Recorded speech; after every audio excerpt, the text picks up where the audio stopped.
The old pickup truck rattled as it turned onto the dusty side road under the midday summer sun. Harold Briggs, 82, wore a faded flannel shirt, his weathered hands steady on the steering wheel. His cap, embroidered with U.S. Army Special Forces, showed years of wear, threads fraying at the edges. The vehicle moved slowly, deliberately, like an old ship navigating familiar waters. He wasn't in a hurry. He had never been one to rush. This morning, he'd purchased some lumber and screws, materials to build a wheelchair ramp for Mrs. Clancy at the end of the street. Nobody had asked him to. Nobody ever needed to. That was Harold's way, seeing what needed to be done and doing it without fanfare. The morning light caught the thin silver chain around his neck, partially hidden beneath his collar. Dog tags, perhaps, or something else entirely. Harold didn't speak of such things. Some memories are carried silently, like invisible metals pinned to the heart. His eyes, clear blue beneath bushy eyebrows, scanned the road ahead with practiced vigilance. A siren wailed behind him. Red and blue lights flashed in his rearview mirror, casting alternating shadows across his weathered face. Harold pulled over without hesitation. Two young officers approached, swagger in their steps, authority in their posture. They couldn't have been more than 30, boys really in Harold's estimation, though he kept that thought to himself. No license plate, no registration, or just excuses, old man. One smirked, running a hand along the truck's dented fender. This thing a war relic? The other thumped the hood hard, the metallic echo reverberating through the cab. Probably stolen from a junkyard. They laughed, exchanging glances, as if sharing a private joke at Harold's expense. Harold didn't react. He kept both hands on the wheel, silent, not fearful, not angry, just present, the way he'd been taught decades ago when tension meant life or death.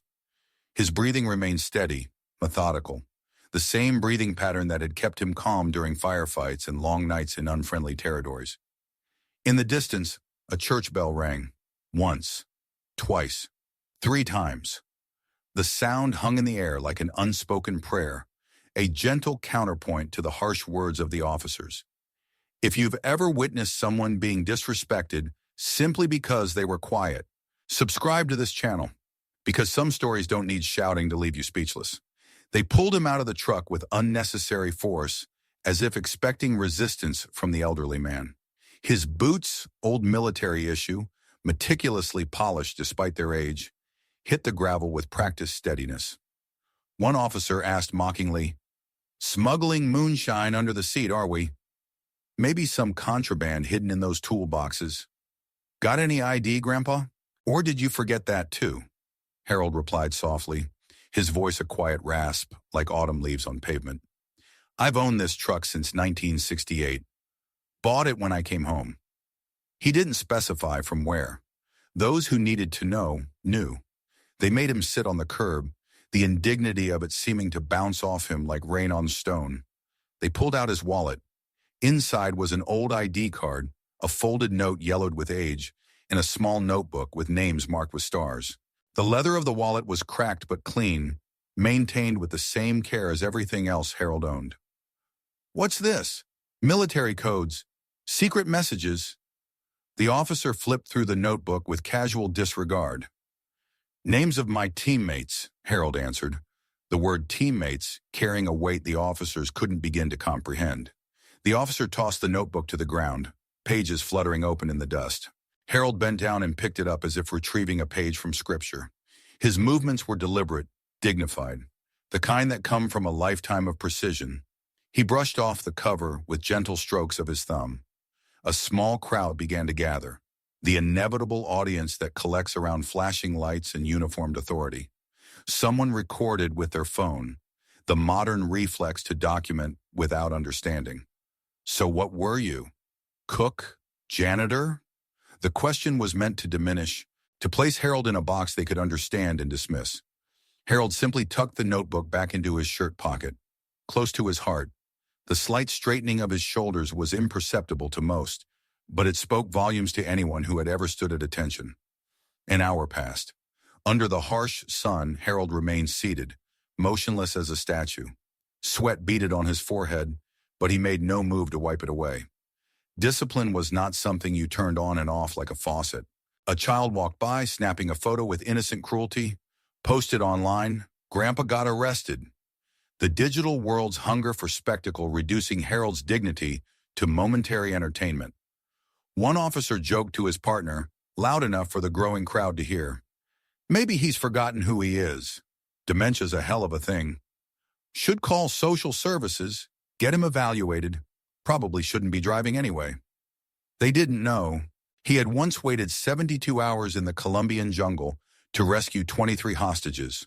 No food, minimal water, complete silence. They couldn't see. His shoulders didn't tremble, but his spine remained straight. The years had bent his frame, but not his resolve. The wind picked up slightly, rustling through nearby trees. Harold's eyes followed a flag in the distance. Half-staff for a soldier recently lost overseas. Nobody noticed when his lips moved slightly in what might have been a silent prayer, or perhaps the automatic recitation of names he had promised never to forget.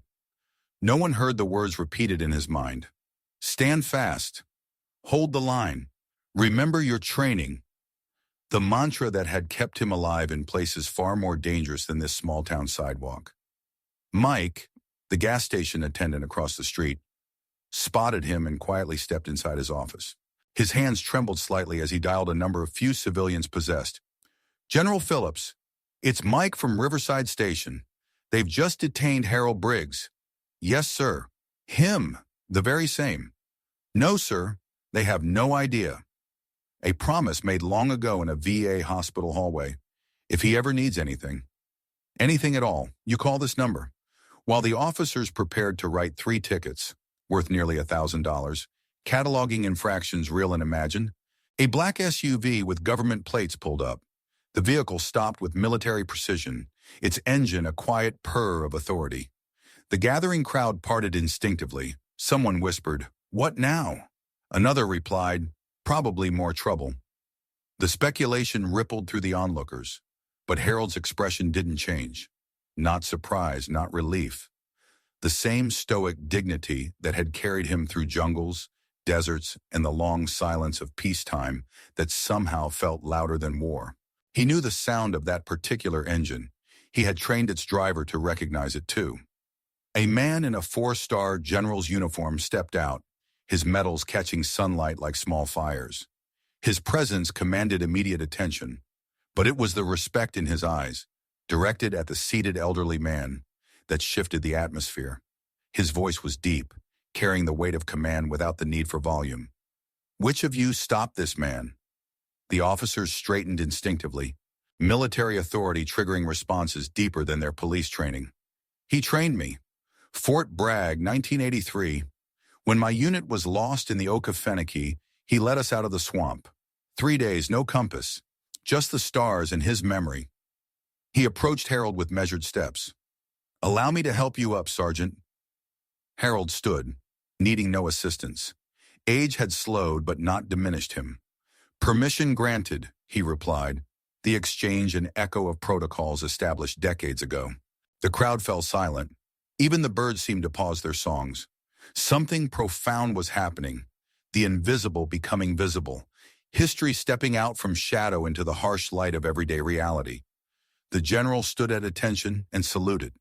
Harold returned it, a movement so precise it seemed to erase the decades between who he had been and who he now appeared to be. The truth was, they were the same man. The world had simply failed to see it. The officers were stunned into silence. Their authority suddenly diminished not by confrontation, but by the quiet revelation of their own misjudgment. General Phillips produced a file bearing the presidential seal, its contents classified, but its meaning clear. This man led 3 special operations that remain redacted to this day. He trained forces after September 11th, when we needed experts most desperately, and he has shaken hands with 3 presidents, not for photo opportunities, but for missions accomplished. The general's hand rested briefly on the truck's hood, a gesture almost like a benediction. This truck carried medical supplies during Hurricane Andrew in '92 when official channels failed. And he hasn't missed a blood donation in 30 years. Type O negative, universal donor. Always the first to volunteer. People from the neighborhood began to speak up one by one, as if offering testimony. He built a ramp for my husband after his stroke. Wouldn't take a penny. He taught my son's survival skills when the boy was struggling after his father deployed. He volunteers delivering meals every Wednesday. Never misses. Rain or shine. The crowd grew larger. An elderly woman stepped forward with tears in her eyes. He brings flowers to the cemetery every Memorial Day, not just for his friends, for everyone's. A school teacher added, he reads to third graders once a month. Never mentions his service. Just teaches them about courage through stories of ordinary heroes. Each revelation landed like a gentle rebuke to those who had judged by appearance alone. A young officer, the one who had tossed the notebook, stepped forward stammering, I'm sorry, I didn't know. We didn't realize. Harold looked directly at him, his gaze steady but not unkind. Don't apologize to me. Apologize to those you never tried to understand, the ones whose stories you dismissed before hearing them. Your badge carries obligations beyond authority. The words hung in the air, neither accusation nor absolution. Simply truth, offered without rancor. General Phillips addressed the crowd, his voice carrying not just through volume, but through conviction. This is why we need to relearn something our grandfathers knew. Respect must always come first, not afterwards. It's not earned through credentials. It's the starting point of human dignity. The sunlight caught Harold's eyes. They weren't angry, just knowing, as if they had seen too much of the world to be surprised by its failings or its redemptions. Eyes that had witnessed both the worst and best of humanity, often in the same moment. The young officer unpinned his badge, handed it to his superior. I need to relearn what this means, he said, the gesture not theatrical, but genuinely contrite. That day, the video reached 8 million views. Digital outrage transformed, for once, into something constructive. The mayor declared Harold Briggs Day. Not that Harold attended the ceremony. Nearly $250,000 was donated to build ramps for veterans who couldn't access their own homes. The police station issued cards to every new recruit, printed with just 6 words, "You never know who you're stopping." And Harold continued driving that old truck, carrying lumber, carrying faith, and sometimes carrying flag-draped photographs of those with no one to escort them home. The next Tuesday, he delivered meals as usual. No one mentioned the incident. He preferred it that way. True heroes rarely speak of heroism. They simply live it, one quiet act of service at a time. When asked by a child why he didn't wear his medals, Harold smiled gently and said, "Because the heaviest medals are invisible. They're the faces you remember and the promises you keep." He drove home as the sun set, his old truck moving steadily down the dusty road. In the rearview mirror, the world looked different somehow. Not because it had changed, but because for one brief moment it had seen clearly.